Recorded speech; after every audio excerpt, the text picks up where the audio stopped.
Assalamualaikum warahmatullahi wabarakatuh. Saya Wendy Kurnia Putri, NIM 2004-2297. Pada kesempatan kali ini saya akan mempresentasikan tentang konsep-konsep dasar ekonomi pembangunan.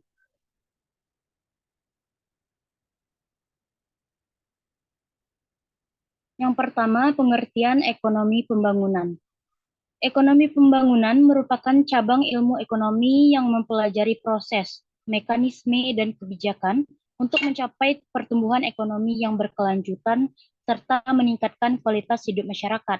Fokusnya adalah pada pembangunan ekonomi suatu negara atau wilayah.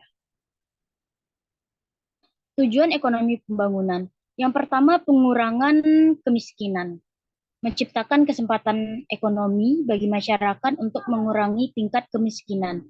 Yang kedua, peningkatan kualitas hidup, di mana tujuannya itu meningkatkan akses pendidikan, kesehatan, dan infrastruktur untuk masyarakat. Yang ketiga, pemerataan pembangunan, di mana mengurangi kesenjangan ekonomi antara wilayah perkotaan dan pedesaan.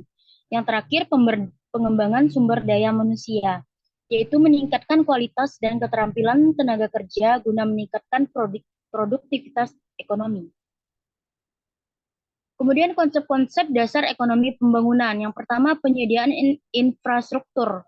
Pembangunan ekonomi berkaitan erat dengan infrastruktur yang memfasilitasi pertumbuhan. Yang kedua, pendapatan per kapita, yaitu meningkatkan pendapatan per kapita merupakan tujuan penting dalam ekonomi pembangunan.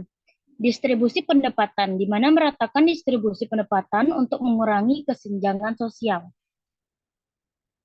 Kemudian faktor-faktor yang mempengaruhi pembangunan ekonomi.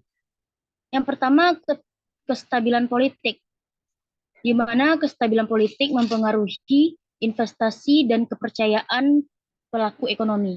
Yang kedua, faktor demografis. Pertumbuhan penduduk, struktur usia, dan tenaga kerja mempengaruhi produksi dan konsumsi. Yang ketiga, kondisi sosial ekonomi, di mana disparitas pendapatan, tingkat kemiskinan, dan akses terhadap layanan masyarakat. Indikator keberhasilan pembangunan ekonomi. Yang pertama, pertumbuhan ekonomi, di mana angka pertumbuhan ekonomi yang stabil menandakan keberhasilan dalam pembangunan ekonomi. Yang kedua, pengurangan tingkat kemiskinan, di mana pengurangan jumlah penduduk yang hidup di bawah garis kemiskinan menunjukkan keberhasilan dalam pembangunan ekonomi. Yang ketiga, total penyerapan tenaga kerja, di mana penyerapan tenaga kerja yang tinggi menandakan keberhasilan dalam menciptakan lapangan kerja. Yang keempat, peningkatan kualitas hidup. Indikator seperti harapan hidup, tingkat pendidikan, serta kesehatan masyarakat menunjukkan kemajuan pembangunan ekonomi. Selanjutnya, peran pemerintah dalam pembangunan ekonomi. Pemerintah memiliki peran penting dalam menetapkan kebijakan ekonomi untuk menciptakan pertumbuhan dan stabilitas ekonomi.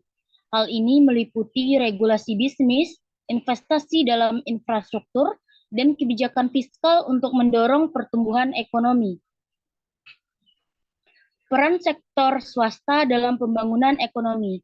Yang pertama adalah pemberi lapangan pekerjaan. Sektor swasta memberikan peluang kerja yang penting bagi pertumbuhan ekonomi. Investasi swasta juga berkontribusi pada peningkatan lapangan pekerjaan. Kemudian kemajuan teknologi, di mana sektor swasta memainkan peran kunci dalam pengembangan teknologi dan inovasi. Investasi swasta dalam riset dan pengembangan berdampak positif pada pertumbuhan ekonomi. Selanjutnya, peran masyarakat dalam pembangunan ekonomi. Yang pertama, pengusaha kecil. Peran masyarakat terlihat dari pengusaha kecil yang turut berkontribusi dalam perekonomian daerah. Yang kedua adalah petani lokal, di mana masyarakat juga berperan dalam sektor pertanian menjadi kekuatan utama dalam pemenuhan pangan. Yang ketiga adalah koperasi ekonomi. Koperasi masyarakat membantu memajukan ekonomi lokal melalui kolaborasi dan pengelolaan sumber daya bersama.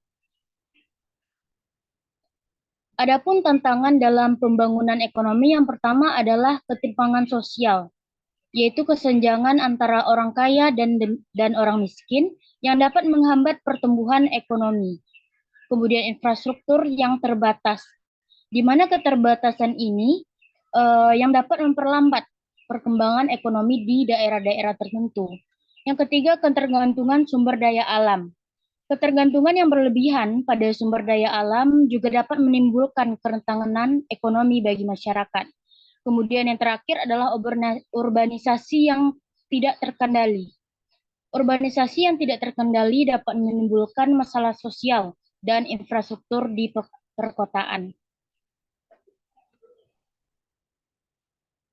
Adapun kesimpulan dan implikasi praktisnya, setelah mempelajari konsep-konsep dasar ekonomi pembangunan, dapat saya simpulkan bahwa pemerintah, sektor swasta, dan masyarakat memiliki dampak besar dalam keberhasilan pembangunan ekonomi.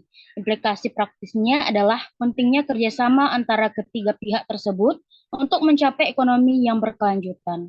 Baik, sekian dari presentasi saya. Wassalamualaikum warahmatullahi wabarakatuh.